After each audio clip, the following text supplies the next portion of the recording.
አብዛኛው ሰው ለሁሉም ጊዜ ያለው እያለ ራሱን ያጽናናል። ወይንም ደግሞ ነገ ሌላ ቀን ነው፣ ነገ የተሻለ ቀን ይመጣል፣ ነገ ያልፍልኛል ይላል። ግን እነዚህ ነገሮች የምናይበት መንገድ ምን አይነት ነው የሚለው ነጋችንን ለመወሰን በጣም ወሳኝ ነገር ነው። ለሁሉም ጊዜ ያለው ወይንም ደግሞ ነገ ያልፍልኛል የምንለው ዛሬ የት ላይ ቆመን ነው የሚለው ነገር በጣም ወሳኝ ነው። ዛሬ ላይ ስራ ላይ ነን ወይ? ዛሬ ምን አይነት እንቅስቃሴ ላይ ነን? ዛሬ ትንንሽ ነገሮችን ለማድረግ እየሞከርን ነው ወይ? ወይስ እንዲሁ ዝም ብለን ቁጭ ብለን ወይም ተኝተን ምናምን ነው ነገ ያልፍልኛል፣ ነገ የተሻለ ነገር ይመጣል ብለን የምናስበው? እነዚህ ነገሮች በጣም ወሳኝ ናቸው። የምርም ነጋችን የተሻለ ይሆናል፣ ነጋችን ያልፋል፣ ነገ ከሁሉ የተሻለ ቀን ነው የሚለውን ለመወሰን ማለት ነው።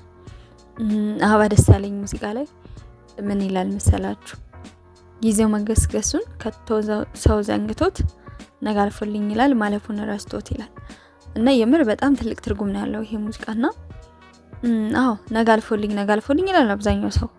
ግን ነገ እንዴት ነው የሚያልፍላችሁ ነው? ዛሬ የምር ነገ እንዲያልፍላችሁ፣ ነገ የምትፈልጉበት ቦታ ላይ ለመድረስ፣ ነገ ትልቅ ቦታ ላይ ለመሆን ዛሬ የምር እየሰራችሁ እየተሯሯጣችሁ ፈጣሪያችሁን የለመናችሁ እና ለትልልቅ ስኬቶችን ለመቀናጀት በጣም ትንሽ የሚባሉ ነገሮችን ሁሉ ሳትንቁ እየሰራችሁ ነው ወይስ እንዲሁ ዝም ብላችሁ ቁጭ ብላችሁ ነው ነገ ያልፍልኛል የምትሉት? በዛ ላይ ደግሞ ነገ ያልፍልኛል በማለት ውስጥ እድሜ አለ፣ ጊዜ አለ። የሚሄድብንን የሚያልፍብንን ነገር ሲያሰብን ነው ወይ? አብዛኛው ሰው ቁጭ ብሎ ከቤቱ ይሄን ነገር ይመኛል። እንደዚህ አይነት ሰዎች ቁጭ ብሎ ያለ ምንም ነገር እናገኛለን ብለው የሚያስቡ ሰዎች አንለስ ሎተሪ ካልደረሳቸው በስተቀር ምንም አይነት የሀብት ማማ ላይ ወይም ምንም አይነት ትልቅ ነገር ላይ ሊደርሱ አይችሉም ይላል ሳይንስ ወይም ሳይኮሎጂ ማለት ነው። ከዛ ውጭ ግን የሆነ ቦታ ላይ መድረስ እንደሚችሉ እያመኑ የሚሄዱት እርምጃ በጣም አጭር ቢሆን እንኳን በጣም ድክ እያሉ እንኳን ቢራመዱ የሆነ ሰዓት ላይ መድረሳቸው አይቀርም የሚፈልጉበት ቦታ ላይ ማለት ነው። ከዛ ደግሞ እናንተ የምትፈልጉበት ቦታ ላይ ለመድረስ ለራሳችሁ ቃል የገባችሁትን ነገር አታፍርሱ፣ ወይንም ደግሞ ህሊናችሁን ራሳችሁን ለማሸት አትሞክሩ። ለምሳሌ ዛሬ ይህንን አድርጋለሁ ብላችሁ ያቀዳችሁት ፕላን ካለ ያንን ፕላን ሳትሰሩት አትዋሉ። በዚህ ምክንያት ነው ሳልሰራው ያልኩት ምናምን ብላችሁ ራሳችሁን ለማታለል አትሞክሩ።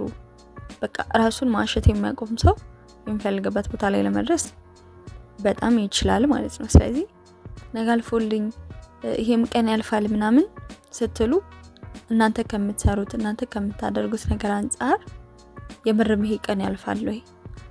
የምርም ነገ የተሻለ ቀን ይመጣል ወይ? ነገ የተሻለ ነው ወይ ሚለውን ካላችሁበት ሁኔታ አንፃር ልትረዱት ትችላላችሁና ነጋችሁን የምታዩት በዛሬያችሁ ውስጥ ነው። ትናንት አልፏል ኦሬዲ አይመለስም።